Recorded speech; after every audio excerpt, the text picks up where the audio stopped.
Hello students, अपने last class में continuity पे डिस्कस कर चुके हैं। कंटिन्यूटी अपनी खत्म होगी। इस एक्सरसाइज के अंदर, इस चैप्टर के अंदर अपनी सिर्फ एक एक्सरसाइज बचती है, एक्सरसाइज 5.8। ठीक है, वो भी अपने डिस्कस कर लेते हैं। काफी अच्छी एक्सरसाइज है। आपको इसके अंदर दो थ्योरम पढ़नी है, घबराने की जरूरत नहीं है। थ्योरम 10th की तरह बिल्कुल भी नहीं है आपके पास। ठीक है, आपको यहाँ पे सिंपली उसने थ्योरम में कुछ स्टेटमेंट बोलता है, उन स्टेटमेंट्स को आपको ध्यान में रखना, वही उनकी थ्योरम में अपनी बात करते हैं। लेकिन उससे पहले अपने थोड़ा सा उसको समझ लेते हैं कि क्या चीज वो बोल रहे हैं। इस थ्योरम का नाम है मीन वैल्यू थ्योरम। कई लोग इसको LMVT बोल देते हैं या फिर अपने इसको LMVT बोल देते हैं। कैसा LMVT क्यों? इसको बोला जाता है लाग्रांज मीन वैल्यू थ्योरम। नाम है इसका, L से मतलब लाग्रांज। ठीक है, लाग्रांज मीन वैल्यू थ्योरम ये अपने को देखनी है। वो क्या है इसके अंदर? वो कहता है, पहली स्टेटमेंट उसने बोली, कहता है किसी फंक्शन के लिए बात कर रहा हूं। ठीक है, if a function f is continuous in closed interval,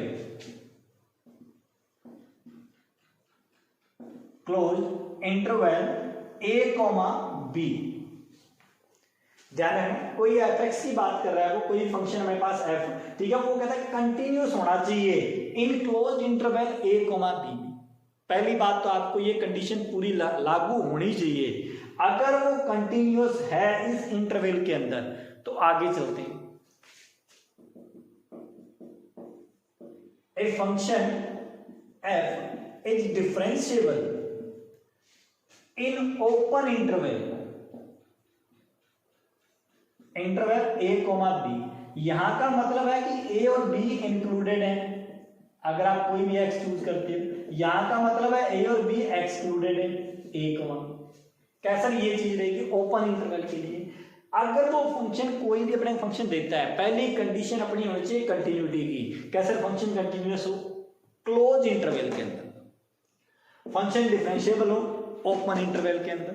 ठीक है, उसके बाद ये बात करता है थर्ड कंडीशन, कहता है आपसे मैं ये बोलता हूं कि कहता है सर अगर एफ ए यानी कि एक्स की जगह पे आपको क्या रखना है ए, और एफ बी दोनों इक्वल नहीं आते, तो कहता है such that C belongs to A, B open interval. C एक कोई पॉइंट ले रहा हूं मैं, कोई अदर पॉइंट, वो कहता है एक ऐसा पॉइंट C हमेशा अवेलेबल होगा जहां पर आपके लिए f डैश C किसके इक्वल हो, FB minus FA divide by B minus A। कहते सर बात थोड़ी जमी, ऐसे कैसे बोल दिया उसने? कैसा f dash C FB minus FA divide by B minus A। क्या सर आप तो अपनी चला रहे हैं, अपने इसका प्रूफ देखते हैं। कोई भी फंक्शन है आपके लिए, इसका क्वाड्रेंट है, कोई फंक्शन मेरे पास यहाँ पे उसका कर्व ट्रेस कर रहा हूं, ये बन रहा है। असल में वो बता क्या रहा है आपसे, वो कहता है सर C पॉइंट, मान लो कोई A पॉइंट मेरे लिए यहां पे, A तो अपने x की वैल्यू बताता है x इक्वल टू A, कोई B पॉइंट अपने पास मान लो यहां पे, कैसा x ग्रेटर देन B रखते हैं, कोई दिक्कत भी नहीं आती। कैसा आप एक चीज बताइए, अगर ये पॉइंट अपने पास x तो y कोऑर्डिनेट ये रहा, कैसा y एक्सिस अपने किसको रिप्रेजेंट करता है? कैसा याद करो fx को रिप्रेजेंट करता है। आप fx की जगह y रख लो, y की जगह fx रख लो, बात एक ही है। जब आपने x की जगह पे a रखा तो y आपको कितना मिला, fa, मेरे हिसाब से यही मिलेगा। कैसा आपने x की जगह b रखा तो y कितना मिलेगा, fb। fb फेसबुक नहीं है, ध्यान रखना भाई, हाँ भाई fb। कैसा आपको ये चीज बोली है उसने, कैसा x इक्वल टू b रखा तो fx की वैल्यू मेरे लिए fb। कैसा आप एक चीज बताइए, कोई भी क्वाड्रेंट होता है, आप उसके अंदर कोई भी पॉइंट को रिप्रेजेंट करते हो x, y से, कैसा बिल्कुल करते हैं। आप फिर ये पॉइंट बताइए मेरे को, कैसा x इक्वल टू b यानी कि b और y इक्वल टू fb, कैसा ये तो हो गया b, fb। ठीक है, ये पॉइंट अपने पास चलते हैं ए, A, F। कैसे, इसको थोड़ा सा ऊपर कर दो, ये पॉइंट अपने पास हो, आप इसको इससे ज्वाइन करो, कैसे ये तो एक स्ट्रेट लाइन बढ़ गई। कैसे स्ट्रेट लाइन की स्लोप बताओ जरा क्या होती है। कैसे स्लोप होती है हमारे पास y2 minus y1 divide by x2 minus x1, याद करो क्लास 11th, ठीक है। दो पॉइंटों को ज्वाइन करने वाली लाइन की स्लोप कैसे y2 माइनस y1, कैसे y2 क्या fb माइनस में fa divide by x2 minus x1 b minus a, कैसा ये y2 लिया, ये x2 होगा b माइनस a, कैसा ये थोड़ा सा नजर आ गया, कैसा ये बैठा। अब बात करते हैं डिफरेंशिएशन, अपने को ये एफ डैश सी क्या बोला आ गई, क्या तसली इसके इक्वल में। मैंने कहा भी आप एक बात सुनिए, आपको जो डिफरेंशिएशन होता है, अब बताता हूं 6th चैप्टर में बार बार बताऊंगा, जो भी डिफरेंशिएशन अपने किसी फंक्शन का करते हैं एफ डैश एक्स, ये अपने को रिप्रेजेंट करता है slope of curve, sorry slope of tangent of given curve. कैसे ये पूरी बात हुई, क्या स्लोप रिप्रेजेंट करता है ये टेंजेंट की, कैसे टेंजेंट की स्लोप को वो कहता है, इसका मतलब आप एक टेंजेंट ड्रॉ कर रहे हो और टेंजेंट को इसके इक्वल कर रहे हो, कैसा बिल्कुल ही है। ये कौन अपने पास स्लोप, और कहता है इसके पैरेलल एक ऐसी लाइन आप ड्रॉ कर सकते हो, कैसा ये रहा वो पॉइंट जिसके पैरेलल आप कोई लाइन ड्रॉ कर सकते हो। कहता सर आपने एक चीज बोली C belongs to A, B, जिस पॉइंट पे आपने स्लोप निकाली वो ये रहा x equal to C belongs to A, B। इस पॉइंट पे इसके डिफरेंशिएशन को अपने रिप्रेजेंट करते हैं f डैश x से। इस लाइन की स्लोप अपने पास f डैश x, कहीं भी ड्रॉ करके ले जाओ। कैसा है given particular point x equal to C पे, मैंने कहा C को उसमें पुट कर दो, यानी कि ये किसके इक्वल हो गया f डैश C के। कहते सर आपने एक छोटी सी बात की दोबारा देख लेते हैं, देखिए सुनिए बात को। आपको कोई फंक्शन बोलता है, ये इसका ज्योमेट्रिकली इंटरप्रिटेशन है, आप इसको प्रूव मान लो, इंटरप्रिटेशन मान लो, कुछ मर्जी मान लो, अपने कोई फर्क नहीं पड़ता इन बातों से, ठीक है। आपको वो ये कहता है कैसे कोई फंक्शन है f कंटिन्यूस होना चाहिए, पहली कंडीशन है फंक्शन कंटिन्यूस होना चाहिए, दूसरी कंडीशन है फंक्शन डिफरेंशिएबल होना चाहिए ओपन इंटरवल में, तीसरी कंडीशन है एफ ए इक्वल नहीं होना चाहिए एफ बी के, कैसे ए इक्वल बी नहीं होना चाहिए, पहली बात, ठीक है। अगर आपको ये मिल भी जाता तो कुछ और चीज हो जाती है, वो बताऊंगा, वो एलएमबीटी नहीं कंसीडर कर सकते उसको अपने, हाँ बोल लेंगे मीन वैल्यू थ्योरम, उसको फर्क नहीं पड़ता, लेकिन वो एक स्पेशल केस है अपने पास किसी थ्योरम का, वो अपने अगली थ्योरम में डिस्कस करें ताकि दूसरी थ्योरम भी तो बढ़े। क्या सर यहाँ पे एफ ए इक्वल नहीं होना चाहिए एफ बी के, अगर ये इक्वल हो गया तो जीरो हो गया, जीरो हो गया, जीरो हो गया, कैसे लाइन पैरेलल आ गई किसके एक्स एक्सिस के, वो तो बात की बातें हैं, ठीक है। अपने लिए ये चीज नहीं होनी चाहिए। वो कहता है ऐसा पॉइंट सी इस दुनिया में जरूर मिलेगा आपको ए और बी के बिल्कुल बीच में, कहता है सर जहां पे आपने जिस लाइन की स्लोप निकाली और मैं डिफरेंशिएशन से उस लाइन की उसकी टेंजेंट की स्लोप निकालता हूं, क्या सर वो दोनों इक्वल होनी चाहिए, ऐसा पॉइंट जरूर मिलेगा, हमेशा मिलता भी है।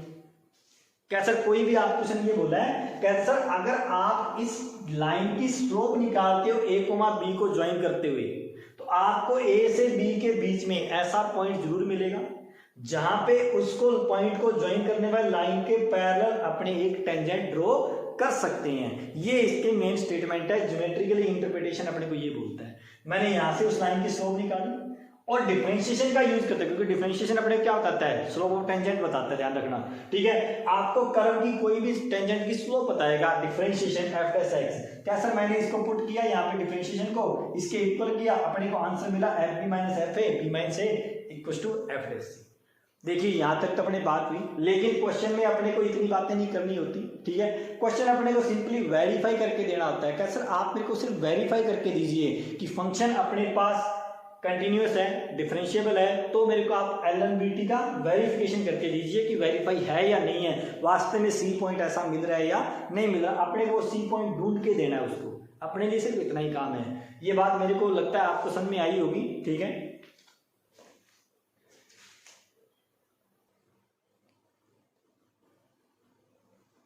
एक्सरसाइज 5.8 क्वेश्चन नंबर 1 to 3 वो आपसे कहता है आप रोल्स थ्योरम वेरीफाई करके देनी है उसके अंदर, ठीक है। वो तो अपने बाद की बात, अपने उसको बाद में पढ़ेंगे।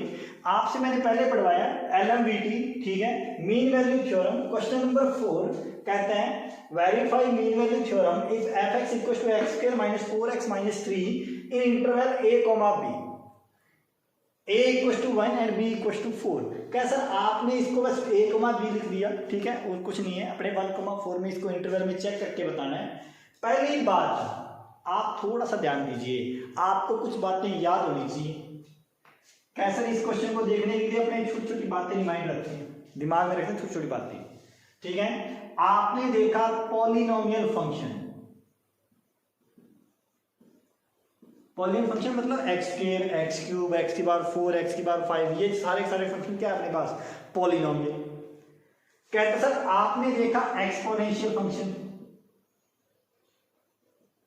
यानी कि e की पावर x, a की पावर x, e की पावर माइनस x, a की पावर माइनस x, ठीक है, ये चीज।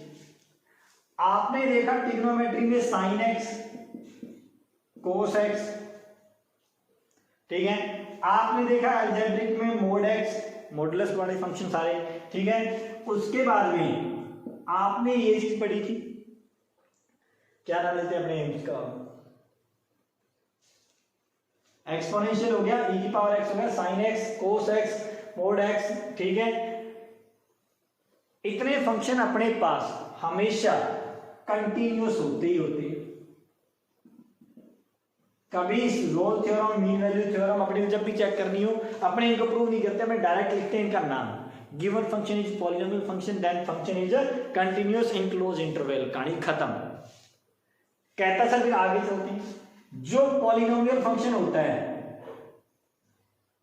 ठीक है, वो डिफरेंशिएबल भी हमेशा होता है।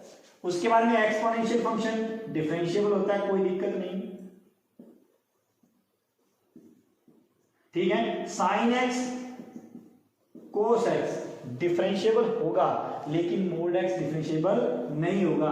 ये सारे के सारे गिवन फंक्शन डिफरेंशिएबल होते हैं। थोड़े से स्टैंडर्ड फंक्शन अपने याद होने चाहिए, ठीक है ना। देखते ही अपने दिमाग में आना चाहिए, ये तो कंटिन्यूअस है, ओपन इंटरवल में डिफरेंशिएबल है, कोई दिक्कत नहीं है, ठीक है। अपने इनसे आगे चलते हैं। अब छोटी सी बात और बताता हूं, जो मॉडुलस फंक्शन होता है वो कभी भी डिफरेंशिएबल नहीं होता, और डिफरेंशिएबल कहां नहीं होता, ठीक है, जहां पर ये अंदर वाला जीरो होता है, यानी जैसे x इक्वल टू 0, अगर x माइनस 1 लिखा तो x इक्वल टू 1 पे डिफरेंशिएबल नहीं, हाँ कंटिन्यूअस है, कोई दिक्कत नहीं है, डिफरेंशिएबल नहीं है, डिफरेंशिएबल नहीं है, मीन वैल्यू थ्योरम एप्लीकेबल नहीं है, ठीक है।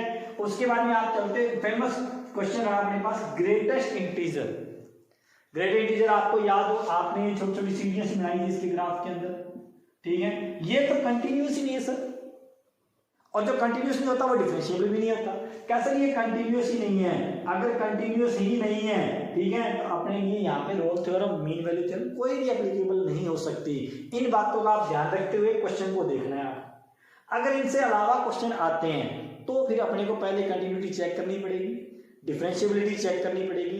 कंटिन्यूटी कैसे चेक करती हैं, left hand limit, right hand limit, function की वैल्यू, ठीक है। डिफरेंशिएबिलिटी कैसे चेक करते हैं, आपको याद होगा मैंने 5.2 के अंदर लास्ट क्वेश्चन करवाए थे, ठीक है। 2 क्वेश्चन थे, वहां पे मैंने बोला था left hand derivative and right hand derivative, ठीक है, वो आपको चेक करके देने होंगे उसके लिए। अगर वो दोनों एप्लीकेबल होते हैं फिर तीसरी कंडीशन में चलेंगी, ठीक है। अब आपको यहाँ पे जनरली देखते हुए चलना है कौन सा फंक्शन है। तो अपने पास क्वेश्चन है fx equal to x square minus 4x minus 3, क्या सर कौन सा फंक्शन है, अलजेब्रिक, यानी कि polynomial function. Given function is polynomial function, ठीक है। Then function is continuous in close interval a, b, यानी कि 1, 4। सेकंड बात क्या आती है, पहले ये बात लिखनी है, आपको ध्यान रखना, पहली बात ये कंटिन्यूटी, सेकंड बात आपको ये लिखनी है कैसे, given function is polynomial function then this is differentiable in open interval. क्या सर ये चीज लिख दी मैंने सेकंड बात। क्या सर ये चीज लिखने के बाद में आपको थर्ड कंडीशन चेक करनी है, एफ ए का मतलब कितना, F1। अब आते हैं क्वेश्चन के ऊपर। क्या सर 1 की स्क्वायर माइनस 4 माइनस 3, क्या सर कितना बचा, माइनस का 6। FB, क्या सर FB यानी कि F4, क्या सर ये हो जाएगा 4 की स्क्वायर 16 माइनस 16 माइनस 3, क्या सर माइनस 3। क्या ये दोनों इक्वल है, बिल्कुल भी नहीं है। F A does not equal to F B, then mean value theorem is applicable for given function. कैसे मीन वैल्यू थ्योरम अब अपने पास एप्लीकेबल है? कैसे आप ये लिखिए F dash C equal to F B minus F A divide by B minus A. कैसे एफ डैश सी, कैसे सी एक ऐसा पॉइंट जरूर होगा मीन वैल्यू एप्लीकेबल है, ठीक है, so that the C belongs to A comma B. Open interval ध्यान रखना भाई, ओपन, क्लोज में नहीं वैल्यू कंसीडर होती इसकी। कैसे एफ डैश सी, कैसे डैश किसको रिप्रेजेंट करता है? डिफरेंशिएशन को। पहले आप मेरे को बताओगे एफ डैश एक्स, कैसे एफ डैश एक्स कितना हुआ? 2x minus 4। कैसे ये डिफरेंशिएशन आपको चाहिए, रिक्वायरमेंट है एफ डैश सी की। कैसे एक्स जम नहीं रहा यहाँ पे, आपको सी चाहिए। मैंने कहा ये लो 2c माइनस 4। कैसे आगे चलते हैं f B minus F a, कैसे कैलकुलेट करें? मैंने कैलकुलेट कर चुके हो आप, -2 माइनस में माइनस का 6 बी माइनस ए यानी कि 4 माइनस 1। कैसे 2c माइनस 4 यहाँ पे हो जाएगा माइनस माइनस प्लस का 6, 3/3 यानी कि 1, 2c माइनस 4 इक्वल टू 1 यानी कि 2c इक्वल टू अपने पास ये कितना आ जाएगा 5, c इक्वल टू 5/2। क्या चेक करो क्या बिलोंग कर रहा है 1,4 में? कैसर 5/2 का मतलब 2.5। कैसर आपको ये ऐसा पॉइंट जरूर मिलेगा, थ्योरम कहती है कैसर जो इस इंटरवल के अंदर होगा अगर ये तीनों कंडीशनें काम करती हैं तो। कैसर तीनों कंडीशन वेरीफाई की मैंने, कोई दिक्कत नहीं, ठीक है। तीनों कंडीशन वेरीफाई होने के बाद में ऐसा सी मेरे को जरूर मिलेगा जिसके लिए ये चीज इक्वल होगी और उस इंटरवल के अंदर होगा। कैसा सी मिला 5/2, इस इंटरवल के अंदर है 1,4 में, कैसे बिल्कुल है। Then verify mean value theorem, कोई दिक्कत नहीं है, वेरीफाई हो चुकी है।